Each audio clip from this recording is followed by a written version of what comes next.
ಕಬ್ಬು ಬೆಳೆಗಾರರಿಗೆ ಕೇಂದ್ರ ಸರ್ಕಾರದಿಂದ ಸಿಹಿ ಸುದ್ದಿ.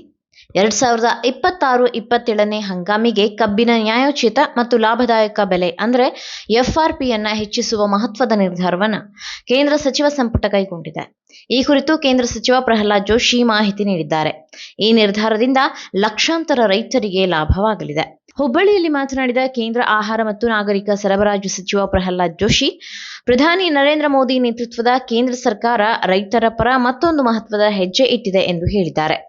2026-27ನೇ ಹಂಗಾಮಿಗೆ ಕಬ್ಬಿನ ನ್ಯಾಯೋಚಿತ ಮತ್ತು ಲಾಭದಾಯಕ ಬೆಲೆಯನ್ನ (10.25% ರಿಕವರಿ ದರದ ಮೇಲೆ ಪ್ರತಿ ಕ್ವಿಂಟಲ್ಗೆ ₹365 ನಿಗದಿ ಮಾಡಲಾಗಿದೆ. ಈ ನಿರ್ಧಾರದಿಂದ ದೇಶಾದ್ಯಂತ ಸುಮಾರು 5 ಕೋಟಿ ಕಬ್ಬು ಬೆಳೆಗಾರರು ಮತ್ತು ಅವರ ಕುಟುಂಬಗಳಿಗೆ ನೆರವಾಗಲಿದೆ.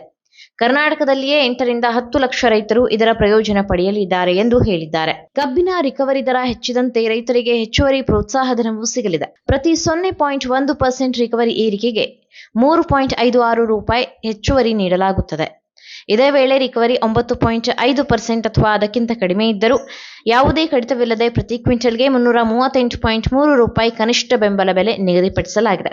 ಈ FRP ಹೆಚ್ಚಳ ಕೇವಲ ರೈತರಿಗೆ ಮಾತ್ರವಲ್ಲ, ಸಕ್ಕರೆ ಕಾರ್ಖಾನೆಗಳು ಮತ್ತು ಉದ್ಯಮದಲ್ಲಿರುವ 5 ಲಕ್ಷಕ್ಕೂ ಅಧಿಕ ಕಾರ್ಮಿಕರಿಗೂ ನೆರವಾಗಲಿದೆ. ಕೃಷಿ ಮತ್ತು ಸಕ್ಕರೆ ಉದ್ಯಮವನ್ನು ಮತ್ತಷ್ಟು ಸಶಕ್ತಗೊಳಿಸುವಲ್ಲಿ ಕೇಂದ್ರ ಸರ್ಕಾರ ಬದ್ಧತೆ ತೋರಿದೆ ಎಂದು ಸಚಿವ ಜೋಶಿ ತಿಳಿಸಿದ್ದಾರೆ. ಕರ್ನಾಟಕದ ಬೆಳಗಾವಿ, ಬಾಗಲಕೋಟೆ, ಮಂಡ್ಯ, ಮೈಸೂರು, ವಿಜಯಪುರ, ಬಳ್ಳಾರಿ, ದಾವಣಗೆರೆ ಮತ್ತು ಬೀದರ್ ಜಿಲ್ಲೆಗಳು ಕಬ್ಬು ಉತ್ಪಾದನೆಯಲ್ಲಿ ಪ್ರಮುಖ ಸ್ಥಾನದಲ್ಲಿದೆ. ದೇಶದ ಒಟ್ಟು ಸಕ್ಕರೆ ಉತ್ಪಾದನೆಯಲ್ಲಿ ಸುಮಾರು 16% ಪಾಲು ಕರ್ನಾಟಕದ್ದೇ ಆಗಿದ್ದು, ಈ FRP ಹೆಚ್ಚಳ ರಾಜ್ಯದ ರೈತರಿಗೆ ದೊಡ್ಡ ಬೂಸ್ಟ್ ಆಗಲಿದೆ.